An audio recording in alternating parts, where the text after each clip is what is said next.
Hello అందరికీ, ఈరోజు మన రెసిపీ వచ్చేసి చికెన్.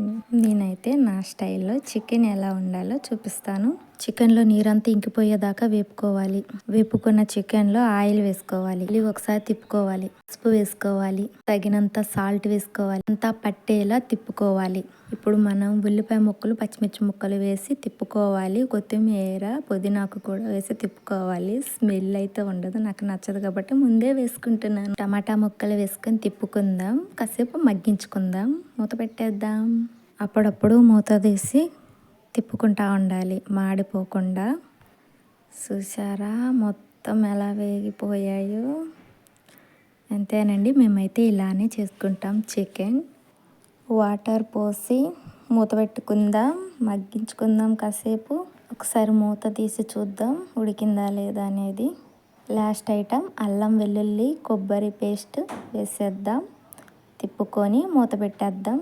అయిపోయింది చికెన్ కూర. ఈరోజు మా ఇంట్లో చికెన్. మీ ఇంట్లో ఏం కర్రీ చేశారు కామెంట్ చేయండి. వీడియో నచ్చితే లైక్ చేయండి.